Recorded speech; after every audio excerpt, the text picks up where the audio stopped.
Hello and welcome to the AdventureAmigos.net review for The Amazing Spider-Man. To celebrate the release of The Amazing Spider-Man 2 coming out in cinemas, it's actually out in the UK this week, and I believe it's out in America soon. Not sure if it's the same time. But to celebrate that and to refresh my mind, I re-watched The Amazing Spider-Man yesterday, and here are my thoughts. I'm going to go spoiler free for the time being, and then I'll hit you with a spoiler warning when I go into the spoilers. So, this film, it actually divides a lot of people. I certainly feel that the basics, they got bang on. Let's talk about Spider-Man, aka Peter Parker. Andrew Garfield. I think he was an absolutely fantastic choice. Really great choice. For me, physically, he looks so much like Spider-Man, you know, muscular, but very slim and thin. And especially when he's in the suit, it screams Spider-Man to me, so I think it's absolutely excellent casting. Gwen Stacy was also very good. Emma Stone is, to be honest, fantastic in anything she's in. So I think that's superb casting. And in fact, their relationship, their chemistry is just absolutely brilliant. It really is quite a marvel to watch. Excuse the pun. It really is nice to watch though, genuinely, and I believe they are dating in real life, or they certainly were.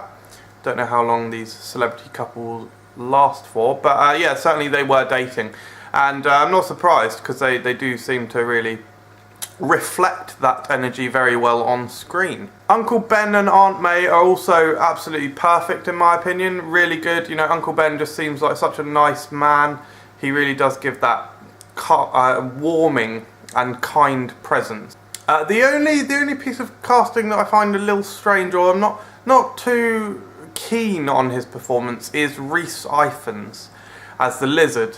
I don't know. I feel that there were better choices for a villain. I mean, maybe they wanted to separate themselves away from the original Spider-Man movies, do a villain that they'd never had before.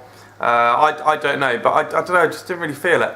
A friend of mine once said that if they were going to do the Lizard, they should have done the Lizard and Kraven, and brought Kraven into it almost as like a hunter hunting the lizard. You know, given that extra layer of story, and also a great way to introduce Kraven, the hunter, into the Spider-Man movie universe.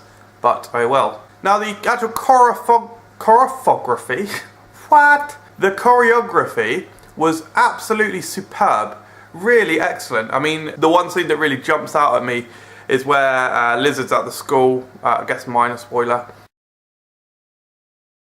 and Spider-Man webs him up and then crawls all over him like a real spider. Oh, it's just excellent. And just all throughout, it just looks so comic booky. It really does jump off the panel, you know, the finishing scene, the final scene where he's darting off the buildings and swinging through the air, and then the pose he makes at the very end and he goes, it just bam, looks like it's jumping right off the page, and that is all credit due to Mark Webb, the director. Speaking of which, he manages to balance the action and the drama very well, so I think he was an excellent choice for the director. The story is, I would say, possibly one of the main things that lets it down. I mean, for me personally, I do still really love the film. I really do. But it has got some quite slightly overly cheesy moments that don't really make sense, like the crane bit. Again, I'm just not really sure on that whole thing. But ultimately, I think it was a good origin, a good retelling of the origin story. You could argue that they didn't really need to do the origin story for Spider-Man because everyone already knows the origin of Spider-Man, so why retread old ground? But I think if they're rebooting it to this level, having it spin off into so many films as it would appear that they are now, I guess it's important to get that foundation down and introduce everything. So yeah, great balance of action, romance, tragedy, comedy as well, very funny, and excellent acting, really solid acting. So I think it is fantastic. So on the whole, I do think this was an excellent setup for the new Amazing Spider-Man cinematic universe, I guess you would call it. Andrew Garfield really for me he steals the show. For me he's a joy to watch. I love seeing him. Spider-Man is awesome. I love his quips. That, like, the first time he's really showing off the web shooters with that thug, with the quips and the just his persona, attitude, the way he carries himself. I think he absolutely nails it, and that's why really the main reason why I absolutely love this film. Even if I'm not too keen on the villain, just think the film itself is awesome. And I would give the film 4 stars. You know, whilst it doesn't get everything right, I'm a really big fan of it, and I think that there is enough draw from Andrew Garfield's portrayal as Peter Parker / Spider-Man alone to warrant a watch of this movie. And I am extremely excited to see where they can take it in the sequel. I think, you know, now that we've got all the pieces in place, we can really have some fun with it. And having seen the teaser trailer, I think Dane DeHaan as Harry Osborn is friggin' probably the best casting ever. Yeah, I'm really looking forward to it, guys.